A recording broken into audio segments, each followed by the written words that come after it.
네, 반갑습니다. 오늘 이 영상을 끝까지 보신 후엔 데이터베이스의 기본 개념을 이해하게 됩니다. 자, 그럼 오늘도 고고싱! 먼저 데이터베이스, DBMS, 그리고 데이터베이스 시스템이 무엇인지 살펴보도록 하겠습니다. 이 데이터베이스, 줄여서는 DB라고 많이 부르죠. 이 데이터베이스는 뭐냐면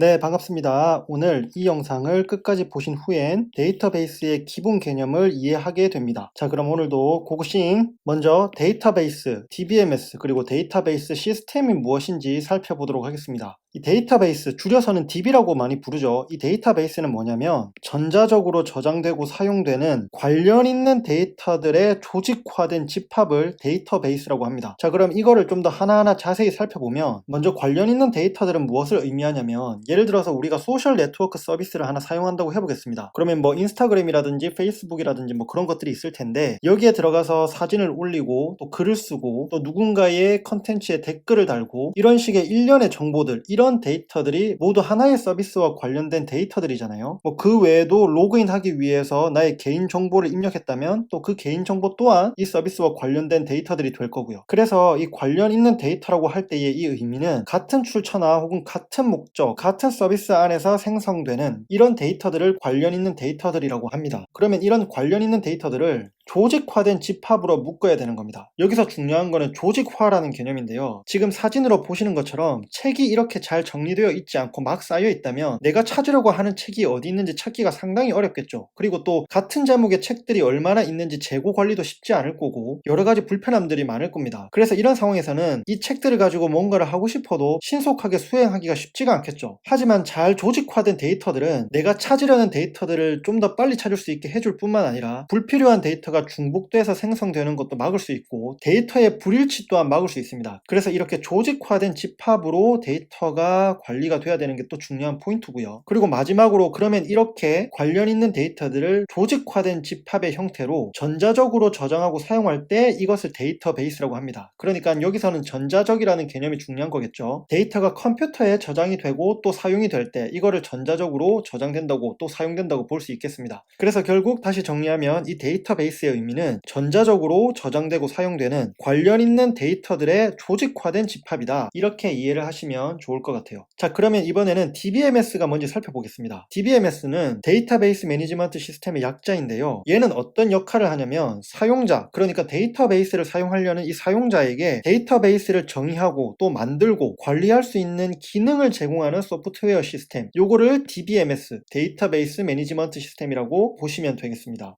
그래서 대표적인 DBMS는 뭐가 있냐면 포스트그레스QL, MySQL, 오라클, 마이크로소프트에서 만든 SQL 서버, 이런 DBMS가 대표적으로 있고요. 한 번쯤은 다 들어보셨을 것 같아요. 자, 그러면 DBMS는 사용자에게 데이터베이스를 정의하고 만들고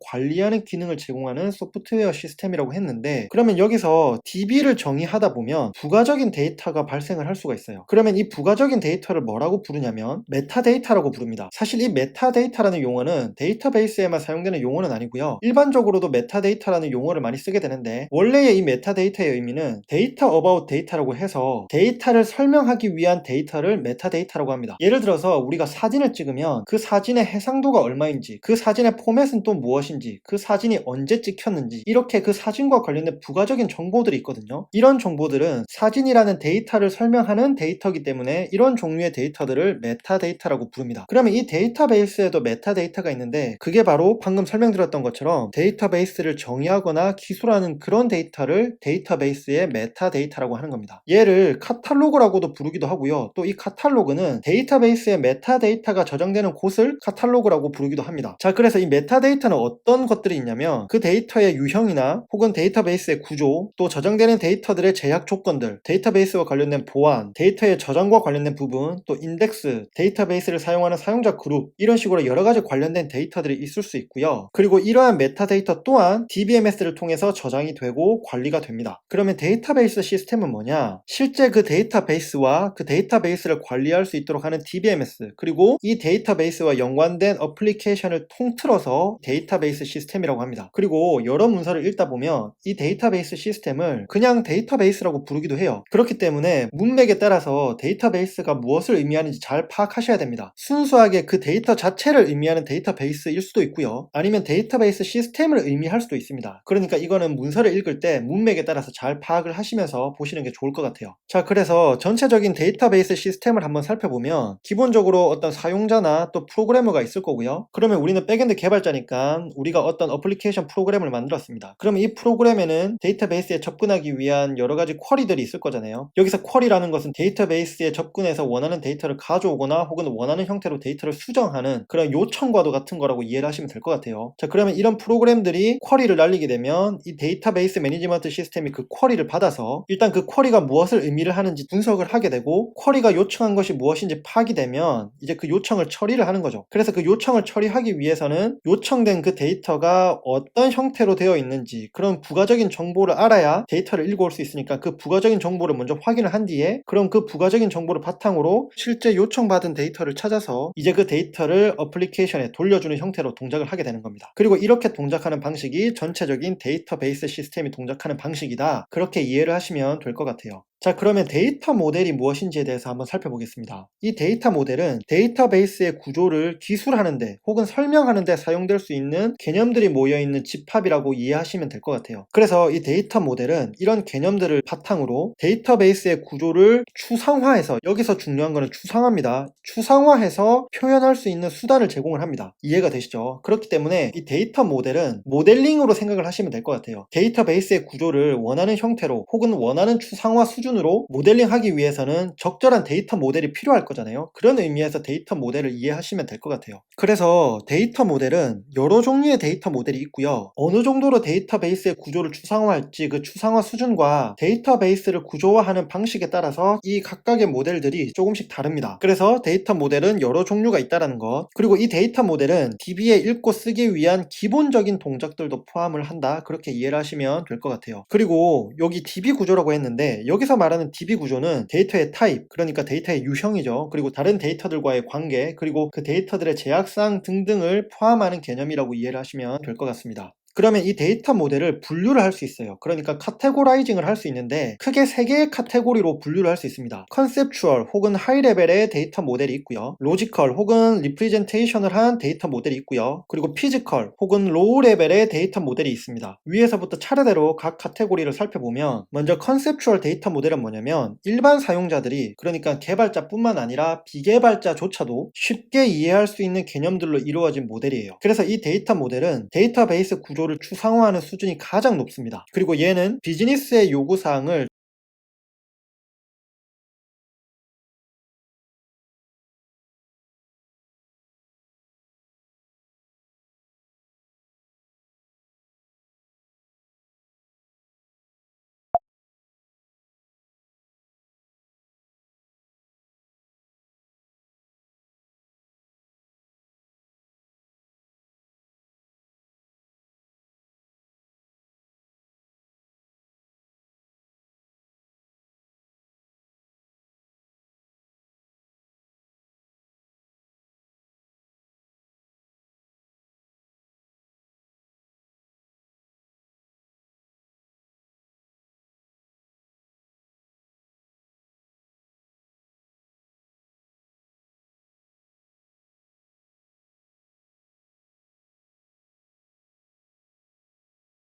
추상화하여 기술할 때 많이 사용이 돼요. 그래서 대표적인 컨셉추얼 데이터 모델이 뭐냐면 엔티티 릴레이션십 모델입니다. 그러니까 얘는 데이터베이스의 구조를 엔티티와 그리고 그 엔티티들 간의 관계로 모델링을 하는 거죠. 그래서 지금 보시는 이 그림은 뭐냐면 ER 다이어그램이라고 해서 엔티티와 그 엔티티들 간의 관계를 다이어그램으로 표현한 겁니다. 여기서 E와 R은 엔티티의 E와 릴레이션십의 R을 의미를 하는 거고요. 그래서 이 그림을 조금만 설명하면 얘는 예를 들어서 대학교에 있는 도서관 시스템을 구현한다고 했을 때 학생들 정보와 그리고 그 책 정보를 이런 식으로 표현을 한 겁니다. 그러면 이 스튜던트와 북은 각각 엔티티가 될 거고요. 그리고 얘들의 관계는 학생이 책을 빌려서 읽는 거기 때문에 리드의 관계가 있는 거죠. 이해가 되시죠? 그리고 각각의 엔티티마다 속성들이 있을 거잖아요. 애트리뷰트라고 하는데 예를 들어서 스튜던트 같은 경우에는 스튜던트 아이디가 있을 수 있고 또 전공이나 이름, 학년 등이 있을 수가 있죠. 이렇게 이 엔티티의 속성 하나하나를 애트리뷰트라고 부르고요. 그래서 어쨌든 중요한 건 뭐냐면 이 컨셉추얼 데이터 모델은 이런 식으로 데이터베이스의 구조를 높은 수준으로 추상화해서 누가 봐도 이해하기 쉽게 표현하는 것 혹은 그렇게 표현할 수 있는 수단을 제공하는 모델, 그렇게 이해를 하시면 될 것 같아요. 자, 그러면 이번에는 로지컬 데이터 모델이 무엇인지 살펴보도록 하겠습니다. 얘는 이해하기 어렵지 않으면서도 디테일하게 데이터베이스를 구조화할 수 있는 개념들을 제공을 합니다. 그러면 여기서 디테일하게 DB를 구조화할 수 있다는 게 무슨 의미냐면 데이터가 컴퓨터에 저장될 때, 그러니까 실제로 물리적인 저장 장치에 데이터가 저장이 될 때 그때의 구조와 크게 다르지 않게 데이터베이스를 구조화할 수 있다는 의미입니다. 그래서 이 로지컬 데이터 모델을 바탕으로 데이터베이스를 설계를 하게 되면 그 설계를 바탕으로 이제 실제로 그 데이터베이스를 구축할 수 있게 되는 거예요. 그 정도로 구체적으로 이 데이터베이스를 기술할 수 있다는 거죠. 하지만 그렇다고 이 모델이 실제로 저장 장치에 어떤 구조로 저장되는지 아주 디테일하게 설명하느냐, 또 그 정도는 아니고요. 특정 데이터베이스 매니지먼트 시스템이나 특정 스토리지에 종속되지 않는 수준에서 이 데이터베이스를 구조화할 수 있는 모델이라고 이해를 하시면 될 것 같아요. 그러니까 이 모델도 어느 정도 추상화는 되어 있는 거죠. 자, 그래서 우리 백엔드 개발자는 이 로지컬 데이터 모델을 많이 사용하게 되는데요. 그 중에서도 가장 많이 사용하게 되는 게 뭐냐면 바로 이 릴레이셔널 데이터 모델입니다. 여기서 릴레이션이라고 함은 쉽게 설명해서 이 테이블을 의미를 하는 겁니다. 우리가 일반적으로 테이블에 로우가 있고 또 컬럼이 있잖아요. 그래서 이 릴레이셔널 데이터 모델에서는 똑같이 이 데이터를 테이블 형태로 저장을 하게 되고 이 테이블을 릴레이션이라고 부른다, 그렇게 이해를 하면 될 것 같습니다. 그래서 이 테이블의 로우는 데이터 각각을 의미를 하게 되고 이 컬럼은 그 데이터의 속성, 어트리뷰트를 의미를 하게 된다, 그렇게 이해를 하시면 될 것 같아요. 그래서 이후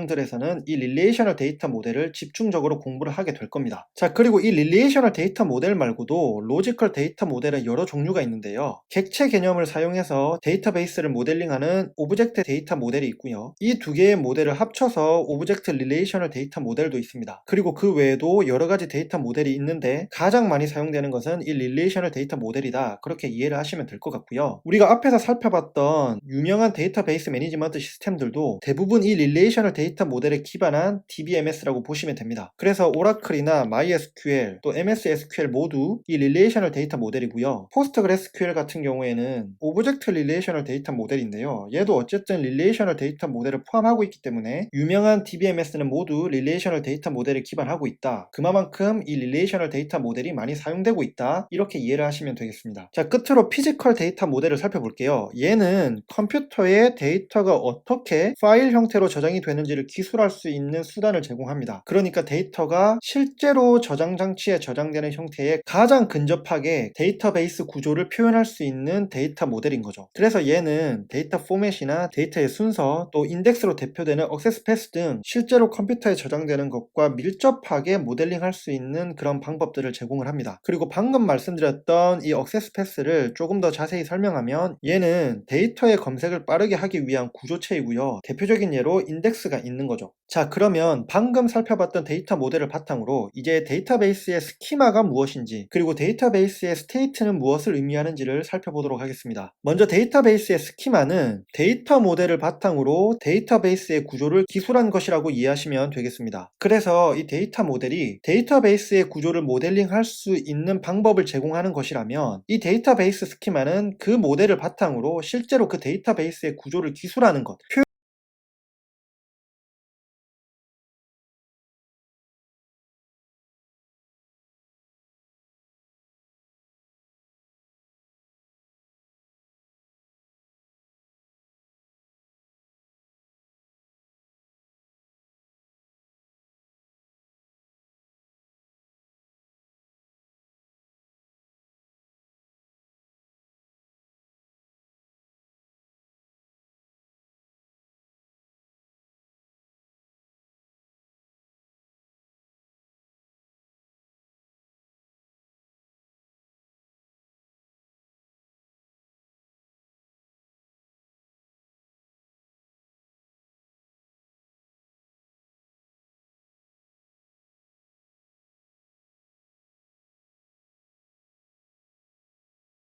표현하는 것이라고 볼 수 있는 거죠. 그렇기 때문에 이 스키마는 데이터베이스를 설계할 때 주로 정해집니다. 그리고 이렇게 한번 설계할 때 정해지고 나면 그 후에는 이 스키마는 자주 바뀌지 않습니다. 그래서 예를 들어서 릴레이셔널 데이터 모델에서의 데이터베이스 스키마는 이게 바로 그 데이터베이스 스키마가 되는 거죠. 데이터베이스의 데이터를 나타내는 스튜던트와 북이 있고, 그리고 각 스튜던트와 북에는 어떤 속성을 가지는지, 어떤 애트리뷰트를 가지는지를 이렇게 기술을 하는 겁니다. 그래서 이 데이터베이스의 스키마를 보면 이 데이터베이스의 구조가 어떤 식으로 되어 있구나, 전체 큰 그림을 이해할 수 있게 되는 거죠. 그러면 데이터베이스 스테이트는 뭐냐? 데이터베이스에 있는 실제 데이터는 꽤 자주 바뀔 수가 있어요. 그래서 특정 시점에 데이터베이스에 있는 데이터를 데이터베이스 스테이트 혹은 데이터베이스 스냅샷이라고 합니다. 그러니까 무슨 말이냐면 시간이 이렇게 흘러갑니다. 그러면 시간이 흐름에 따라서 데이터들은 계속 바뀌어요. 데이터가 추가되기도 하고 수정되기도 하고 삭제되기도 합니다. 그러면 이미의 어떤 특정 시점에서 그때의 데이터베이스에 있는 데이터들을 데이터베이스의 스테이트라고 하는 거죠. 그래서 이 시점에서의 데이터베이스 스테이트가 있을 거고 이 시점에서의 데이터베이스 스테이트가 있을 겁니다. 그러면 이미의 각 시점에서의 데이터베이스 스테이트는 같을 수도 있고 다를 수도 있겠죠. 왜냐하면 데이터들은 계속 바뀌니까요. 어쨌든 그래서 이 의미가 데이터베이스 스테이트다 혹은 데이터베이스 스냅샷이다, 그렇게 이해를 하시면 될 것 같고요. 그리고 이 용어는 또 어떻게도 불리기도 하냐면 데이터베이스에 있는 현재 인스턴스의 집합이라고 불리기도 합니다. 자, 그러면 데이터베이스 아키텍처에서 중요한 3 스키마 아키텍처를 살펴볼게요. 얘는 데이터베이스 시스템을 구축하는 아키텍처 중에 하나입니다. 아키텍처 중에 하나라고 했지만 대부분 이 3 스키마 아키텍처를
따라가는 것 같아요. 얘는 그래서 왜 존재하냐, 무슨 목적으로 사용되냐면 얘는 유저 어플리케이션으로부터 물리적인 데이터베이스를 분리시키는 목적으로 이 아키텍처가 사용이 됩니다. 그러니까 이게 무슨 말이냐면 물리적인 데이터베이스에서의 구조가 조금씩 바뀔 수가 있잖아요. 그러면 그렇게 바뀔 때에도 실제로 이 데이터베이스를 사용하는 유저 어플리케이션에는 영향을 끼치지 않기 위해서 이 3 스키마 아키텍처를 사용한다는 거죠. 그래서 이 3 스키마 아키텍처는 세 가지 레벨이 존재를 하고요. 이 각각의 레벨마다 스키마가 정의되어 있는데요. 어떤 스키마들이 있냐면 익스터널 스키마, 컨셉추얼 스키마, 인터널 스키마가 있습니다. 그래서 이 익스터널 스키마 혹은 유저 뷰라고 하는데요. 얘는 익스터널 레벨 혹은 뷰 레벨에서 정의되어 있는 스키마고요. 그 다음에 컨셉추얼 스키마는 컨셉추얼 레벨에서 정의되어 있는 스키마고, 인터널 스키마는 인터널 레벨에서 정의되어 있는 스키마입니다. 그러면 이제 이 세 개의 스키마를 확인해 볼게요. 먼저 이 인터널 스키마는 이 위치입니다. 그래서 보시는 것처럼 실제로 물리적인 저장 장치에 가장 가깝게 있는 스키마가 이 인터널 스키마인 거죠. 그래서 얘는 물리적으로 데이터가 어떻게 저장되는지를 표현을 하는데 이때 피지컬 데이터 모델을 통해서 표현을 하게 됩니다. 그래서 데이터 스토리지나 실제로 저장될 때 사용되는 자료 구조, 그리고 인덱스로 대표되는 억세스 패스 등등 이렇게 물리적으로 실체가 있는 내용을 기술한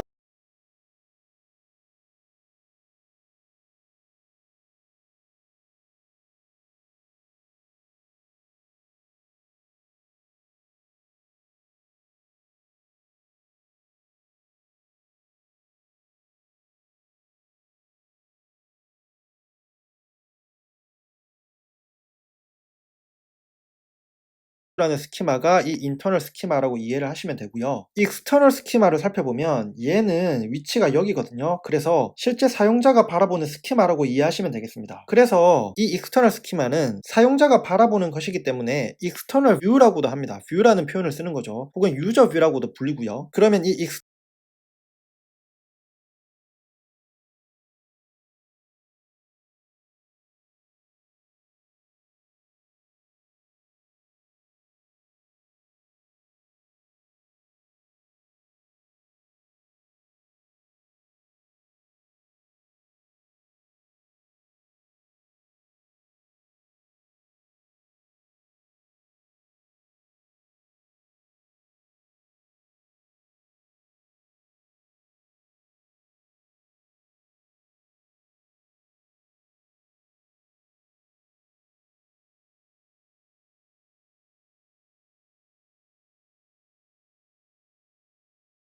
익스터널 스키마는 어떤 특징이 있냐? 특정 유저들이 필요로 하는 데이터만 표현을 합니다. 그러니까 다양한 유저들이 있을 수가 있는데 그 유저마다 필요로 하는 데이터들이 조금씩 다 다를 수가 있잖아요. 그래서 각각의 유저들이 필요로 하는 데이터만 표현을 해주는 겁니다. 그리고 그 외에 알려줄 필요가 없는 데이터는 숨기게 되는 거죠. 이해가 되시죠? 그리고 이 익스터널 스키마는 로지컬 데이터 모델을 통해서 표현이 된다. 그렇게 이해를 하시면 되겠습니다. 그래서 데이터베이스 시스템의 초창기 아키텍처는 이 인터널 스키마와 익스터널 스키마밖에 없었는데 이렇게 하다 보니 어떤 문제가 생겼냐면 각각의 유저마다 필요로 하는 데이터들이 달라지다 보니까 이 인터널 레벨에서도 점점 더 중복되는 데이터가 생기는 겁니다. 그 니즈에 맞춰서 데이터를 제공을 해주려고 하다 보니 같은 데이터를 포함함에도 조금씩 다른 인터널 스키마들이 여러 개가 생기게 되는 거죠. 그렇게 중복되는 데이터들을 포함하는 여러 스키마들이 생기니까 점점 관리도 힘들어지고 데이터 브리치도 발생하게 되는 겁니다. 그래서 이 문제를 해결하기 위해서 등장한 게 이 컨셉추얼 레벨에서의 컨셉추얼 스키마라고 합니다. 이 스키마는 전체 데이터베이스에 대한 구조를 기술을 합니다. 그래서 얘는 인터널 스키마를 한번 추상화시켜서 표현한 스키마라고 이해를 하시면 될 것 같아요. 그렇기 때문에 물리적인 저장 구조에 관한 내용은 이 스키마에서는 숨기게 되고요. 대신에 논리적으로 컨셉추얼하게 이 데이터베이스 전체 구조를 표현을 하게 됩니다. 그래서 엔티티, 데이터 타입, 그 엔티티 간의 릴레이션십, 그리고 이 데이터들을 활용할 수 있는 유저 오퍼레이션과 데이터들의 제약사항을 걸 수 있는 컨스트레인츠, 이런 것들에 집중해서 데이터베이스 구조를 표현한 게 이 컨셉추얼 스키마다. 그렇게 이해를 하시면 될 것 같고요. 얘도 로지컬 데이터 모델을 통해서 표현이 된다. 그렇게 이해를 하시면 되겠습니다. 자, 그러면 이 3 스키마 아키텍처를 다시 한번 정리하겠습니다. 얘는 어떤 목적이냐? 안정적으로 데이터베이스 시스템을 운영하기 위해서 사용되는 아키텍처입니다. 그래서 각 레벨을 독립시켜서 어느 한 레벨에서의 변화가 상위 레벨에 영향을 끼치지 않게 하기 위한 그런 목적으로 이 3 스키마 아키텍처가 사용되는 거고요. 가령 예를 들어서 이 인터널 스키마의 변경이 생긴다 할지라도 그 변경 때문에 컨셉추얼 스키마도 바꿔줘야 될 필요가 없다라는 거죠. 단지 이 컨셉추얼 스키마와 인터널 스키마 사이의 매핑, 이 매핑만 바꿔주면 된다. 그래서 안정적으로 운영을 할 수 있다. 그렇게 이해를 하시면 될 것 같고, 마찬가지로 이 컨셉추얼 스키마의 변경이 생긴다 할지라도 익스터널 스키마가 달라지진 않는다. 대신에 이 둘 사이의 매핑만 바꿔주면 된다. 이런 식으로 안정적으로 운영할 수 있다. 그렇게 이해를 하시면 되겠습니다. 그런데 여기서 인터널 스키마가 바뀌어도 컨셉추얼 스키마는 바뀌지 않게 만드는 거는 상대적으로 쉬운데, 그런데 반면에 이 컨셉추얼 스키마가 바뀌어도 익스터널 스키마는 바뀌지 않을 수 있도록 만드는 거는 상대적으로 어렵습니다. 그래서 이게 좀 더 까다롭다라는 것, 그런 것들이 있고, 그래서 그런지 오늘날의 대부분의 DBMS는 이 3레벨을 완벽하게 혹은 명시적으로 나누지는 않는 것 같습니다. 물론 어느 정도 이 3 스키마 아키텍처를 따르긴 하지만요. 그리고 이 각각의 스키마는 데이터베이스 구조를 표현하는 것이지 실제로 이 데이터가 존재하는 곳은 인터널 레벨에만 있다라는 것, 요것도 잘 기억을 해주시면 좋을 것 같습니다. 자, 그러면 끝으로 데이터베이스 언어에 대해서 살펴볼게요. 먼저 데이터 데피니션 랭귀지입니다. 줄여서 DDL이라고 많이 부르는데요. 얘는 이 컨셉추얼 스키마, 그러니까 이 중간 부분이죠. 이 컨셉추얼 스키마를 정의하기 위해서 사용되는 언어입니다. 물론 어떤 경우에는 이 컨셉추얼 스키마뿐만 아니라 이 인터널 스키마까지도 포함해서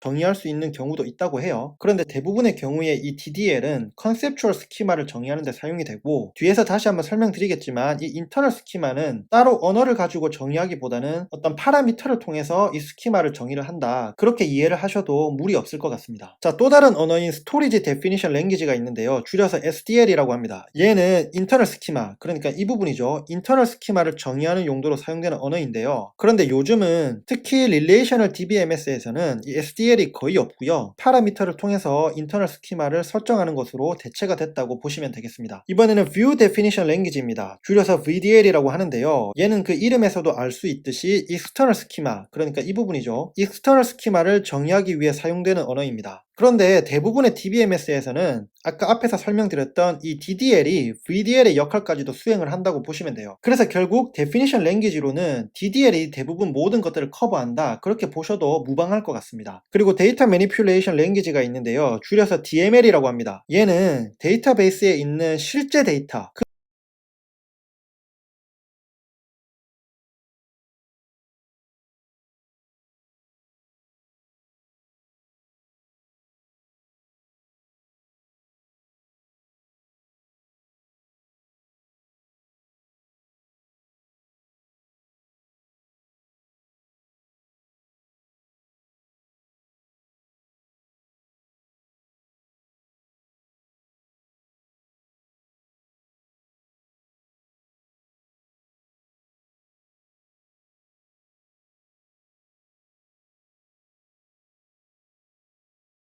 그 데이터를 활용하기 위한 언어라고 보시면 돼요. 그래서 데이터를 추가하고 삭제하고 수정하고 검색하는 등의 그런 기능을 제공하는 언어가 이 DML이라고 보시면 될 것 같고요. 그래서 이렇게 다양한 종류의 언어들이 있는데, 사실 이 언어들이 다 따로따로 있는 것이 아니라 하나의 통합된 언어로 많이 존재를 해요. 그래서 오늘날의 DBMS는 DML, VDL, DDL이 따로 존재하기보다 통합된 언어로 존재를 한다, 그렇게 보시면 될 것 같고, 대표적인 예가 뭐냐면 바로 이 SQL입니다. 이 SQL은 Relational Database에서 사용되는 언어인데요, 이 SQL이 DML, VDL, DDL 역할을 모두 하게 되는 거죠. 그래서 이후 영상들에서 우리는 이 SQL을 또 배우게 될 겁니다. 자, 오늘 준비한 영상은 여기까지고요. 이제 본격적으로 데이터베이스를 다루기 시작하는데, 이 데이터베이스는 백엔드에서 매우 중요한 부분이기 때문에 잘 이해하고 계셔야 좋은 퍼포먼스를 내는 백엔드를 구축할 수 있다 생각을 합니다. 자, 다음 영상에서는 이제 본격적으로 릴레이셔널 데이터베이스를 살펴보도록 할게요. 자, 끝까지 봐주신 여러분들 정말 최고시고요. 저는 그러면 다음 영상을 준비하러 가보겠습니다. 감사합니다.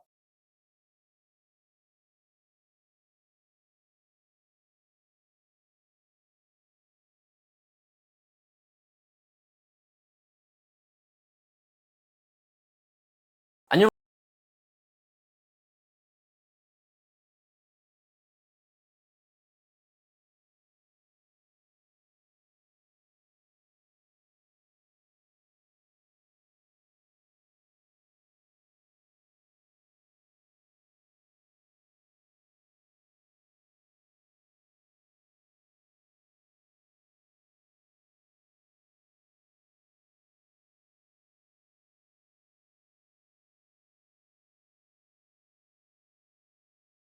안녕하십니까. 니콜라스입니다. This language is more popular than Java and that Python. It's a language that just by understanding it will help you so much when building a web-related project. Also, it's a great on the resume and it could save you so much on a technical interview. The crazy part is that it's not even a programming language. This language that I'm talking about is SQL. Yes, SQL is more popular than Java and than Python, and the mind-blowing thing is that some full-stack developers have never ever written a single line of SQL code. Yes, sir? SQL means a structured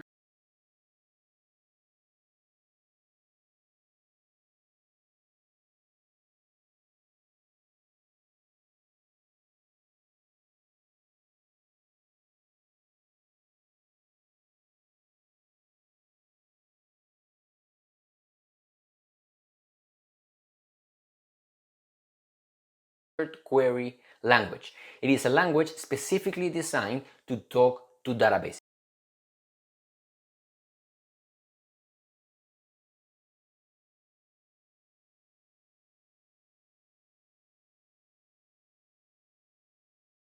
As you know, almost everything needs a database. Databases are where we store our data. So we need to understand as developers how to actually talk to databases. This is when SQL comes in. There are two categories of databases: relational databases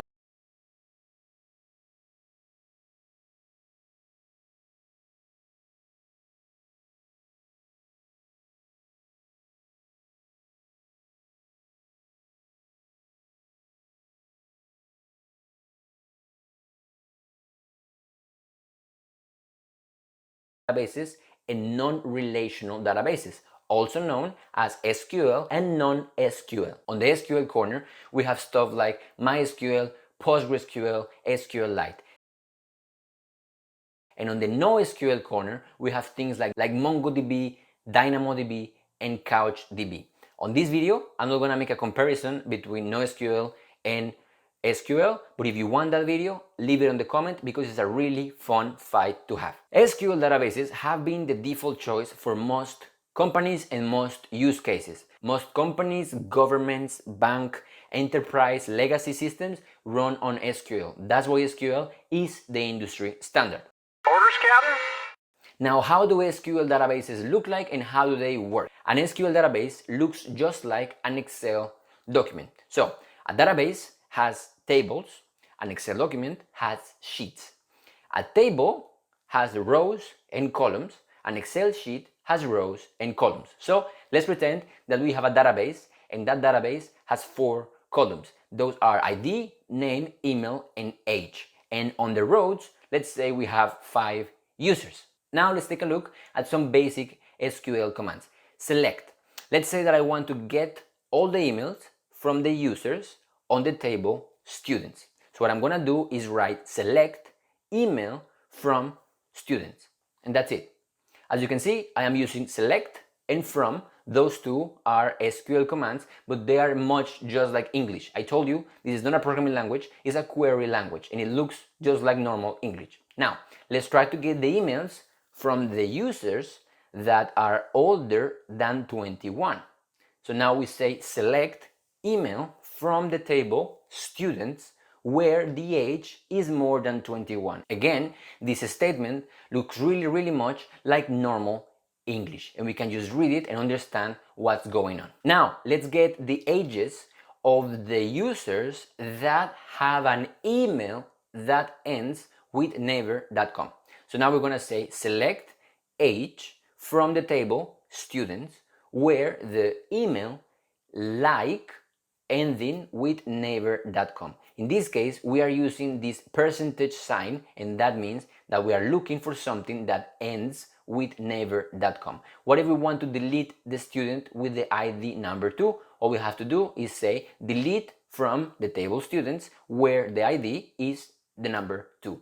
What if you want to get the students that are between 15 and 18 years old? All we have to do is do select email from the table students where the age is between 15 and 18. As you can see, here we are using select, from, where, between, and. These are all commands provided to us by SQL, and as you can see, it's so much like English. It's incredibly easy to understand. Roger that.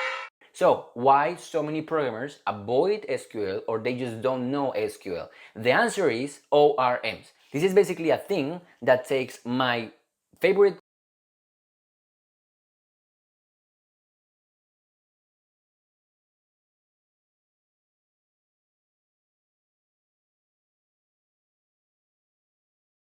code, for example Python code, and turns it into SQL. So I write code on Python and I get SQL. ORMs are used really often. For example, on Python I have the Django ORM, on Laravel we have Eloquent ORM, or Node.js we have Sequelize or Type ORM. These are all super good products and they save time. The problem is that they make the developers depend on the ORM, because the developer doesn't want to switch between Python and SQL, PHP and SQL. It would be better if I could just stay only on Python and get SQL via my ORM. Now, this is good because this saves time. The problem is that people become dependent on the ORM. And if something breaks, if they need something faster, if the ORM is not big enough, then they don't know what to do. Now, this is why every serious full stack developer should learn SQL, because eventually the ORM might not be enough. Now, I'm not saying stop using ORMs. I use ORMs all the time. I don't write SQL code every day. But when something breaks, when the ORM is kind of slow, when there is something I need to do but I can't do it with the ORM, I go in and I write raw SQL code, and that will be always so much better than not knowing what to do and trying to work around the issues. Keep in mind, I'm not saying that you should become an SQL expert. I'm just saying you should understand at least how SQL works, so at least you understand what is your ORM doing for you. This will help you understand how databases work. It will help you model your data. If you just learn a little bit of SQL, it will go a long, long way. You're going to see the benefits way into the future. Thank you so much for watching this video. I hope that you are now a little bit more curious about SQL. Like I said, you don't have to be an expert, you just need to understand how it works. But I promise you, the effort of learning it right now is going to pay in the long term. Thank you for your support. Thank you for your comments. We're almost there in 100K. As always, don't forget to be happy. Be warm on the winter. 감사합니다. 사랑해요. Don't forget to eat kimchi. Bye bye.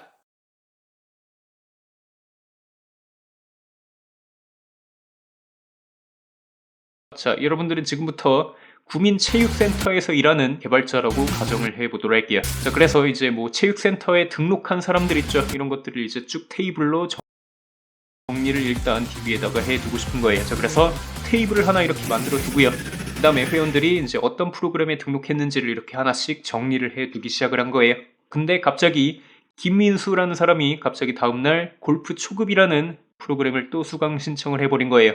자, 그러면 어떤 식으로 데이터를 추가해야 될까요?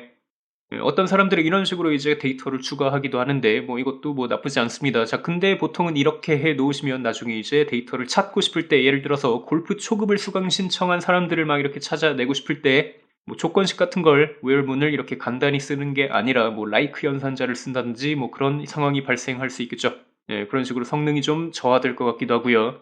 그리고 나중에 뭐 프로그램 이름을 수정하거나 뭐 그럴 때도 좀 귀찮아질 수 있습니다. 자, 그래서 이런 식으로 데이터를 보관하는 게 좋습니다. 자, 하나의 칸 안에는 하나의 데이터만 보관하는 거예요. 자, 이걸 전문용어로 제1정규화라고 합니다. 그리고 이 작업이 완료된 테이블을 제1정규형을 만족하는 테이블이라고 부르고요. 이런 식으로 해두면 나중에 셀렉트 할 때 성능 문제 같은 것도 없어질 것 같고요. 그리고 이제 데이터를 수정할 때도 좀 편리하게 수정할 수 있을 것 같네요. 그래서 결론은 이제 제1정규형을 만족시키는 식으로 데이터를 저장해야 나중에 문제가 없다고요. 자, 근데 잘 보면 뭐 이제 제1 뭐 이런 것들이 붙은 거 보니까 제2, 제3 뭐 이런 것들도 있는지 궁금하죠, 그죠? 실은 있습니다. 그래서 제2 정규형에 대해서 알아보도록 합시다. 자, 아까 예시를 이런 식으로 업그레이드 해 보도록 할게요. 이런 식으로 데이터를 저장하고 있다고 칩시다. 자, 아까랑 똑같이 이제 수강 등록 현황을 이렇게 저장하기 위해서 테이블을 만들어 놨는데, 자, 근데 이번엔 자, 프로그램마다 가격을 이렇게 기록을 해 둔 거예요. 그리고 이제 이 사람이 수강료를 냈는지 이런 것들도 기록을 해 두고요. 자, 이렇게 해두면 잘 돌아갈 것 같은데, 자, 나중에 문제 같은 것들이 생길 수도 있겠죠. 자, 만약에 헬스라는 프로그램이 7,000원으로 오른 거예요. 자, 그래서 이 가격을 변경하고 싶으면 어떻게 해야 되죠? 여러분들이 6,000원인 걸 다 찾아가지고 7,000원으로 수정을 해줘야겠죠, 그죠? 근데 장사가 잘 돼가지고요. 헬스를 신청한 사람들이 한 100명, 1000명, 10,000명 정도 되면 어떻게 해요? 자, 그러면 이 테이블에 있는 헬스 수강 신청한 데이터도 한 1000개, 10,000개 정도 될 거 아니에요, 그죠? 자, 그러면 그거를 다 찾아서 수정을 해야겠죠, 그죠? 가격을 다 이렇게 7,000원으로 수정을 해야 될 거 아니에요. 그러면 매우 오래 걸리겠죠, 그죠? 가격 하나 수정하는데 막 몇만 개를 수정해야 되기 때문에. 자, 이런 불상사가 생기는 게 싫으면 여러분들 제2정규화라는 걸 하시면 됩니다. 자, 제2정규화가 뭐냐면 현재 테이블의 주제와 관련이 크게 없는 컬럼들이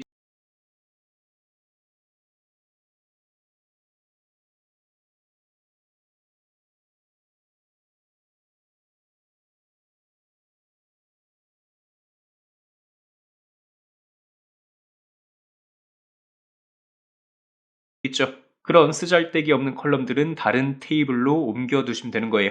자, 지금 보시면 가격 컬럼 잘 생각해 보는 사람들 있죠. 이런 골프가 해야 골프 문을 자, 한 정규 테이블이라고 부르고요. 이런 식으로 해 정할 때도 주로 데이터 이런 것들이 그래서 들은 테이블 안에서 한 곳만 딱 점이 있으면 해 두는 거예요. 프로그램로 옮겨 두시면 되는 거예요. 자, 지금 보시면 가격 컬럼 잘 생각해 보시면 현재 테이블의 주제랑 크게 상관이 없지 않습니까? 자, 현재 테이블은 어떤 프로그램을 누가 이렇게 등록했는지 저장을 하기 위한 테이블이지 프로그램의 가격 소개하는 그런 테이블이 아니잖아요. 그죠? 자, 그래서 가격 컬럼은 현재 테이블의 주제와 딱히 맞지가 않기 때문에 자, 요거를 다른 테이블로 그냥 빼버리라는 소리예요. 예를 들어서 이제 프로그램 테이블을 하나 만들고요. 여기다가 이제 프로그램마다 가격들을 이렇게 따로따로 기록을 해 두는 거예요. 자, 이 작업을 제2정규화라고 하고요. 그리고 이제 이 작업이 완료된 테이블을 제2정규형이라고 부릅니다. 자, 이러면 뭐가 좋아요? 아까는 헬스 가격을 수정할 때 여러 곳을 건드려야 됐었는데 자, 지금은 한 곳만 딱 수정하면 되니까요. 수정 작업 이런 것들이 편리해지겠죠. 그런 장점들이 있습니다. 장점이 있으면 단점도 있겠죠. 그죠? 자, 단점이 뭐냐면 예를 들어서 이제 손흥민이라는 사람이 얼마를 내야 되는지 이런 것들을 조회하고 싶으면 자, 이 테이블 안에서는 볼 수가 없어요. 다른 테이블에 있던 데이터까지 이렇게 끌고 와야 이제 이 사람이 얼마를 내야 되는지 알 수 있겠죠. 그죠? 이런 식으로 이제 나중에 데이터를 셀렉트로 조회할 때 좀 귀찮은 점이 발생할 수 있습니다. 자, 그런 불편함이 있어가지고요. 이제 예전에 설명했던 비관계형 데이터베이스들 있죠. 자, 이런 데이터베이스들은 정규화 이런 것들을 안 하는 경우들이 많아요. 이러면 또 단점이 있겠죠. 그죠? 자, 근데 단점을 그냥 감수하고 쓰는 거예요. 근데 관계형 데이터베이스들은 이제 제2 정규화를 해 놓는 게 좋습니다. 자, 그래서 여러분들도 테이블 만들 때 그런 식으로 정규화해서 쓰는 게 좋을 것 같고요. 자, 제2 정규형을 좀 전문적으로 이렇게 좀 표현을 해 보자면 파셜 디펜던시를 제거한 테이블을 전부 다 이제 제2 정규형을 만족하는 테이블이라고 불러요. 자, 파셜 디펜던시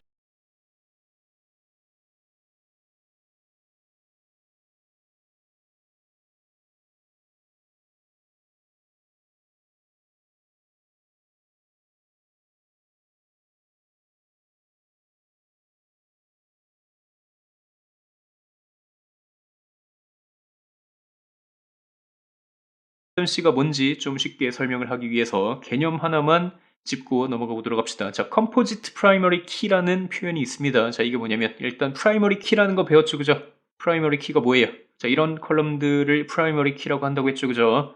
행을 서로 이렇게 구분하기 위한 유니크한 데이터를 담고 있는 컬럼이라고 생각하시면 되고요. 자, 근데 프라이머리 키 컬럼이 없는 경우에도 자, 우리가 프라이머리 키를 정해 둘 수가 있습니다. 컴포지트 프라이머리 키라고 부르는데 예를 들어서 이제 이 테이블에서는 자, 요 회원 번호랑 요 프로그램 테이블, 자, 요거 두 개를 합치면요, 프라이머리 키 역할 같은 걸 할 수 있지 않을까요? 맞죠, 그죠? 자, 요거 두 개를 이렇게 연결해서 이런 식으로 이제 나열을 해두면 이제 각각 데이터들이 유니크할 거 아니에요? 맞죠? 그렇기 때문에 요 컬럼 두 개를 이렇게 연결을 해둬도요, 자, 얘는 프라이머리 키 역할을 수행할 수 있는 거예요. 자, 그래서 요 두 개의 컬럼들을 컴포지트 프라이머리 키라고 합니다.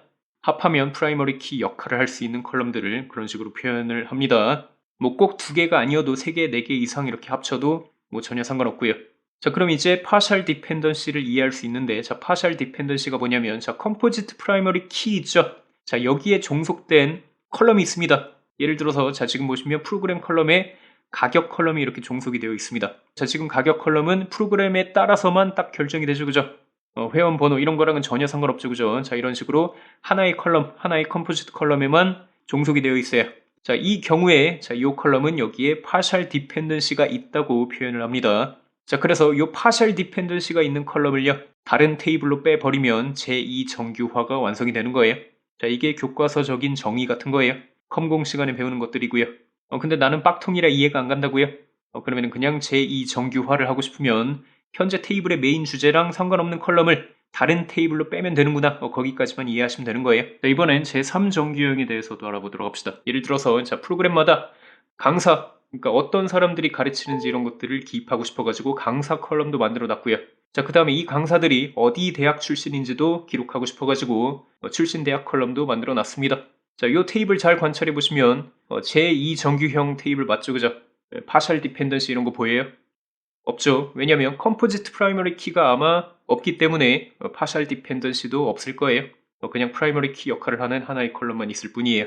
자, 아무튼 제2 정규형 테이블이 이렇게 있습니다. 자, 근데 자, 여기서 출신 대학이라는 컬럼을 한번 주목해 보도록 합시다. 자, 지금 이 컬럼 보시면 프라이머리 키랑 전혀 상관없죠.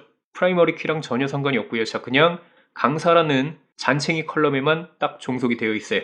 자, 이런 식으로 잔챙이 컬럼에만 종속이 되어 있는 자, 이 컬럼을 다른 테이블로 빼버리면 자, 이거를 제3정규화라고 하고요. 자, 그리고 이 작업이 완료된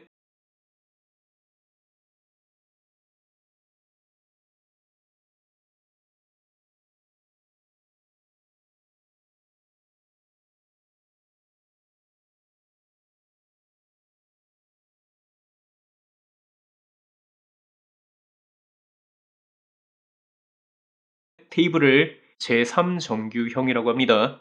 자, 그래서 이런 식으로 테이블 하나 만들고요. 자, 그 다음에 강사마다 출신 대학들을 따로 기록을 해두면 제3정규형을 만족하는 테이블 완성이라고요. 자, 이러면 장점이 뭐예요? 저번 시간에 했던 것처럼 이제 나중에 수정 같은 게 편리해지는 거예요. 예를 들어서 이제 뭐 이상구라는 사람이 학벌 세탁을 한 거예요. 뭐 이제 서울대 대학원에 들어가가지고 이제 고려대를 서울대로 바꿔야 되는 거예요. 자, 그럼 어떻게 해요? 여러분들이 제2정규화까지 해 놓으셨다면 아마 이제 두 군데를 각각 수정을 해 줘야겠죠, 그죠? 근데 또 이상구라는 사람이 되게 많이 출연을 해가지고 한 100군데에 이렇게 출연을 한다. 자, 그러면 한 100군데를 여러분들이 일일이 다 수정을 해줘야 되는 거고요. 자, 근데 제3정규화를 해놨다. 그러면 이제 여러분들이 딱 한 곳만 수정하면 되는 거예요. 맞죠? 수정할 곳이 한 곳밖에 없습니다. 자, 이런 장점들이 있어서 이렇게 정규화를 해 놓는 거예요. 자, 근데 당연히 단점도 있습니다. 자, 예를 들어서 프로그램 테이블에서 자, 요 이상구라는 사람의 학력이 궁금한 거예요. 자, 그러면은 바로 이렇게 출력할 수가 없고 저쪽 테이블에 가서 데이터를 끄집어 와야 되는 거예요. 자, 이런 귀찮은 점들이 발생하긴 하는데 관계형 데이터베이스들은 보통은 제3정규화까지 이렇게 해 놓는 경우들이 많아요. 자, 그래서 여러분들도 제3정규화까지 해 놓는 게 좋습니다. 자, 이런 것들을 배우고 나면 이제 여러분들 테이블을 만들 때 자, 요 컬럼을 여기다가 만들지 말지 이런 것들을 알아서 판단할 수 있겠죠, 그죠? 정규화를 하는 게 좋다고 했으니까 정규화를 하는 식으로 이제 테이블을 만들어 나가면 이제 여러분들 테이블 설계 이런 것들 알아서 이렇게 잘 하신 거예요.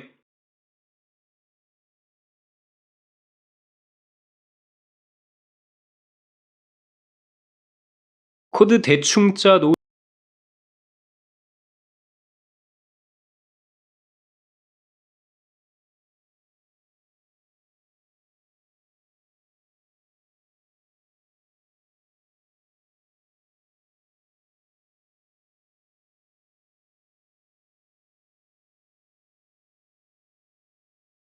놓으시면 SQL 인젝션 공격 한 번에 여러분들의 데이터베이스가 전부 털릴 수 있습니다. 그래서 SQL 인젝션 공격이 뭔지 한번 직접 사이트 하나를 털어보도록 합시다. 물론 진짜 사이트에 하시면 범죄고요. 실제로 IQ 추적을 당해서 큰일 나기 때문에 자, 해킹 연습할 수 있게 가짜로 만든 사이트를 한번 방문해 보시면 되겠습니다.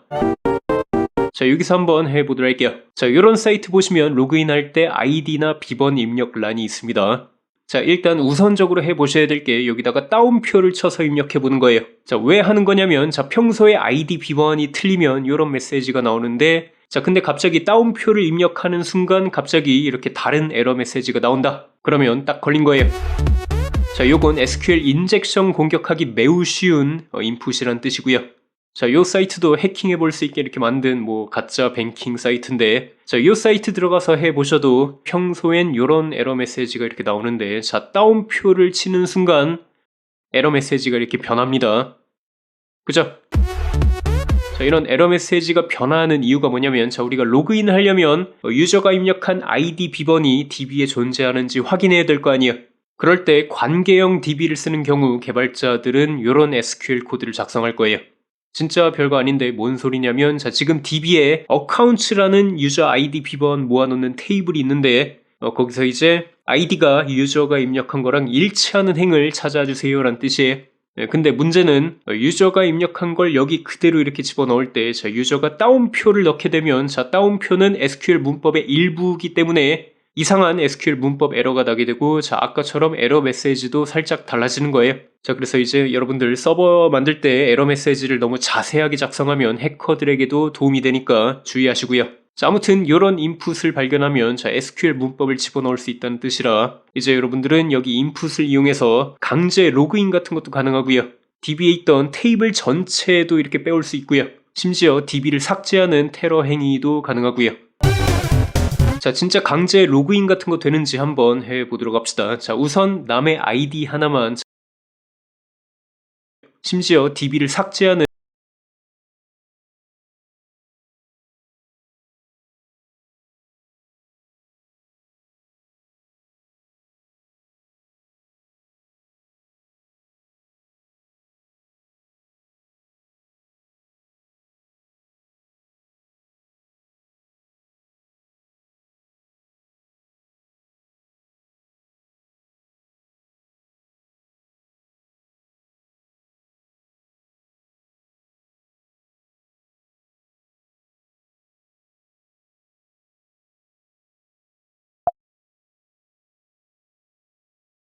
테러 행위도 가능하고요. 자, 진짜 강제 로그인 같은 거 되는지 한번 해보도록 합시다. 자, 우선 남의 아이디 하나만 찾아보도록 합시다. 자, 저는 T유저라고 때려 박아 보니까 실제 있는 아이디래요. 이걸로 로그인 한번 해보도록 할게요. 자, 여기다가 T유저를 입력하는데, 자, 근데 여기다가 따옴표 치고, 자, 그 다음에 대시 2개를 입력해 보도록 할게요. 자, 그럼 어떻게 되겠어요? 자, 아까 그 SQL 코드에 이런 식으로 코드가 입력이 될 거예요. 자, 이게 뭐냐면, 자, SQL 문법에서 대시 2개는 주석 처리해주는 문법이기 때문에, 자, 뒤에 코드가 전부 주석 처리가 되어서 실행이 될 거예요. 자, 그러면 패스워드까지 확인하는 부분을 이렇게 싹 날려버린 거기 때문에, 자, 아이디만 요거랑 이렇게 일치하면 바로 이렇게 로그인을 시켜주는 코드가 완성이 된 거예요. 자, 그러면 비번을 아무거나 입력해도 이렇게 로그인이 잘 될 거예요. 맞죠? 아니면 이제 로그인할 때, 자, T유저 뒤에다가 이런 식으로 입력하셔도 됩니다. 자, 이게 무슨 뜻이냐면, 자, 어카운트 테이블에서 요거를 만족하거나 아니면 요거를 만족하는 모든 행을 출력해주세요 라는 뜻이에요. 자, 근데 이 부분은 항상 true기 때문에 그런 경우에 신기하게도 이제 이 테이블에 있던 모든 행이 출력이 될 거예요. 그렇게 되면 서버는 아마 그 중에 맨 위에 있는 행 하나만 사용하게 될 거예요. 자, 보통 DB에서 이렇게 맨 위에 있는 계정은 아마 테스트 계정 혹은 어드민 계정인 경우가 많기 때문에 실제로 이걸로 로그인해 보시면, 자, 지금 로그인된 거 보시면 어드민 유저로 이렇게 로그인 잘 된 거 보이시죠? 지금 이 간단한 코드 하나만으로 어드민 권한도 탈취하신 거예요. 이제 내 계정 가서 이렇게 자유롭게 입출금 하시면 되고요. 대충 1억 달러 정도 이렇게 출금해 보도록 할게요.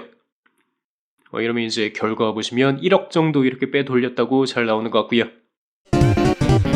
자, 이번엔 유니온 셀렉트 같은 문법을 사용하시면, 자, 되게 쉽게 다른 테이블의 내용도 출력해 볼 수가 있습니다. 자, 예를 들어 이런 사이트 방문해 보도록 할게요. 자, 여기 사이트는 URL 뒤에다가 작가 번호를 입력하면, 자, 요 작가의 소개글을 DB에서 꺼내서 이렇게 보여주도록 동작하고 있을 거예요. 자, 근데 작가 번호를 입력할 때 정상적인 걸 입력하는 게 아니라 SQL 문법을 입력해 버려도 이렇게 동작하는 허점이 있기 때문에, 자, 여기다가 이런 식으로 이제 유니온 셀렉트라는 걸 입력해 보도록 할게요. 자, 이러면 아마 서버 측에서 이런 쿼리문을 실행해 줄 텐데, 자, 근데 쿼리문에, 자, 이런 코드가 이렇게 들어오게 되는 거예요. 자, 유니온이 뭐냐면, 자, 셀렉트 문법 2개를 이어 붙여주세요 라는 뜻이에요. 그러면 이제 2개의 셀렉트 문 실행 결과를 동시에 이렇게 출력해 주는데, 자, 근데 이거 쓰려면 셀렉트 문법 2개가 서로 컬럼 개수가 일치해야 되기 때문에, 그래서 이 컬럼 개수를 강제로 이렇게 맞추는 과정을 뒤에 이렇게 쭉 해 놓은 거고요. 그리고 중간에 패스워드랑 유저 이름 같은 것도 한번 출력해 보라고 했습니다. 그랬더니 작가 설명이 나와야 할 곳에 이렇게 유저 이름과 패스워드가 이렇게 잘 나오는 거 보이시죠? 실제로 요거 이제 아이디 비번으로 이렇게 로그인 해 보시면 잘 될걸요? 잘 되네요. 자, SQL 인젝션을 되게 쉽게 막을 수 있는 방법들이 있는데, 자, 일단 DB를 쓰지 말고요. 상남자처럼 이렇게 URL에다가 모든 데이터를 저장해서 투명하게 공개하면 인젝션 공격할 이유가 없어지고요. 물론 실제로 그런 사람은 없고, 자, 가장 쉬운 해결책은 파라미터라이즈드 쿼리를 쓰는 건데, 유저가 입력한 값을 SQL 쿼리문에 집어넣어야 할 경우, 자, 이런 식으로 갖다 쓰는 거예요. 이러면 얘가 알아서 이제 유저가 입력한 값을 안전하게 바꿔주기 때문에 인젝션 공격에 노출될 위험이 거의 없습니다. 프로시저 문법을 쓰는 경우도 있는데, 자, 요거는 코드 양이 늘어나기 때문에 좀 더 귀찮아질 수는 있고요. ORM 쓰는 사람들도 있습니다. ORM은 SQL을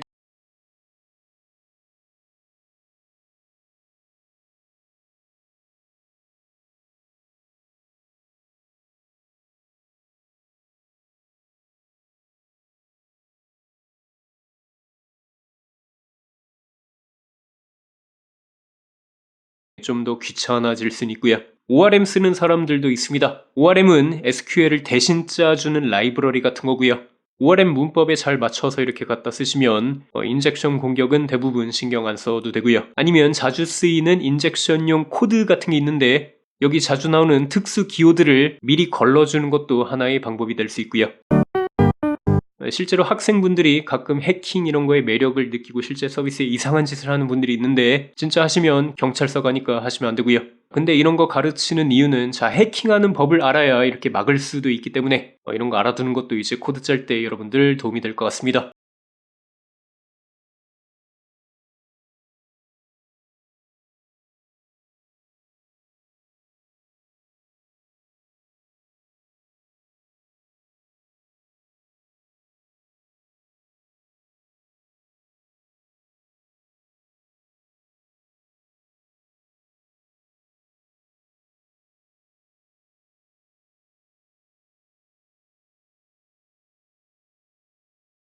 자, 여러분들은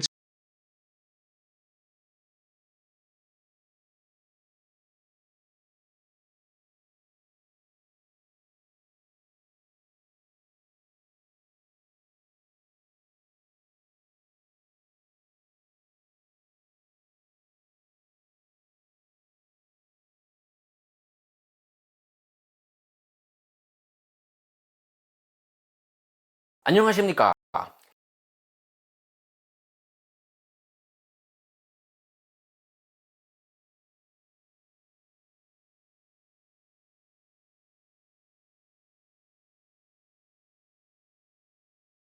네, 반갑습니다.